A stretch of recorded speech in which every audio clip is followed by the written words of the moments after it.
আজকের আমি আপনাদের সাথে শেয়ার করব ইলিশ মাছের ভাপা।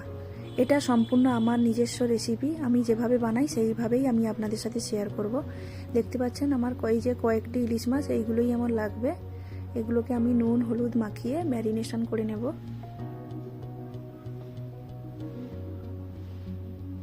দেখুন আমি লবণ আর হলুদ মাখিয়ে ম্যারিনেশন করে নিলাম।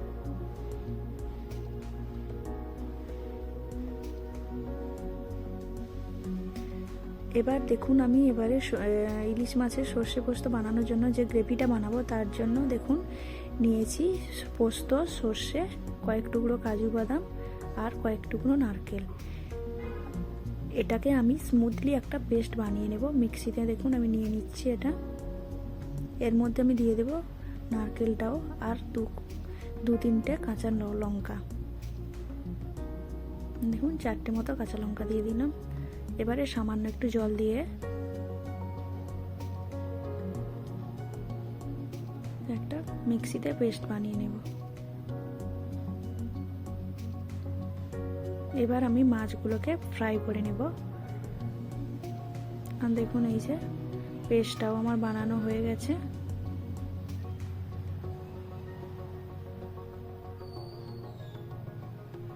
আর আমার লাগবে কুচনো পেঁয়াজ, টমেটো, অল্প সামান্য আদা রসুন পেস্ট, কালো জিরে আর কাঁচা লঙ্কা। এই কটা উপকরণ আমার লাগবে। দেখুন আমি কড়াইটা বসিয়ে দিয়েছি, আমার গরম হয়ে গেছে। সর্ষে তেল দিয়ে দিলাম। এবার আমি মাছগুলোকে ফ্রাই করে নেব। অ্যাকচুয়ালি ইলিশ মাছের ভাপা অনেকে কাঁচা মাছ দিয়ে করে, কারণ আমাদের বাড়িতে সবাই ভাজা মাছ দিয়ে খেতে পছন্দ করে, তাই আমি এইভাবে ভেজে নিই মাছগুলোকে। আপনাদের যদি আমার এই রেসিপিটা ভালো লাগে, আপনারাও ইলিশ মাছের ভাপা এইভাবে একবার বানিয়ে দেখবেন। আমরা তো কাঁচা মাছেরও বানাই, বাট এইভাবে আমাদের বাড়িতে বেশিরভাগ টাইমটাই বানাই, কারণ সবাই মাছ ভেজে খেতে পছন্দ করে, কাঁচা মাছে খুব একটা বেশি পছন্দ করে না।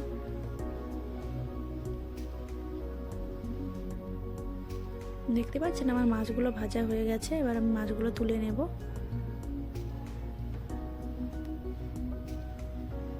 তুলে নিলাম মাছগুলো প্লেটের মধ্যে। এবার দেখুন তেলটা গরম হয়ে যেতে কালো জিরেটা দিয়ে দিলাম।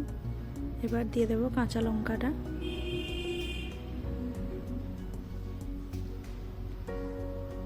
এবারে দিয়ে দেব কুচনো পেঁয়াজটা।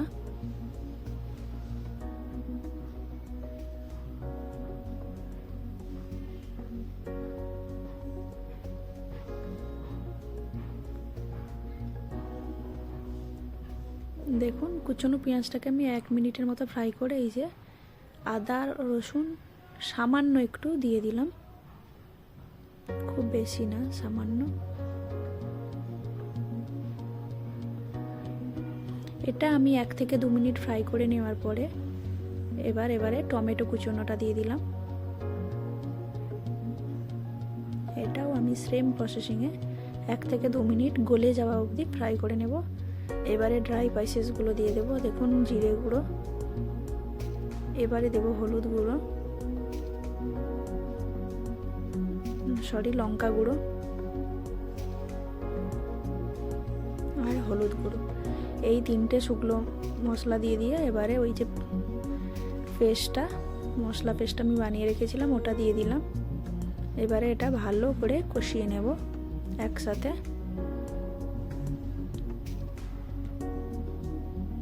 কষিয়ে দেখুন আমি আর একটু ক্লিপ তোলা হয়নি, জল দিয়ে দিয়েছিলাম পরিমাণ মতো। জল দিয়ে জলটা যখন ফুটে এসছে গ্রেভিটা, তখন আমি ভেজে রাখা মাছগুলো দিয়ে দিচ্ছি। দেখুন দিয়ে এবারে 5 মিনিটের জন্য আমি ঢাকা দিয়ে দেব।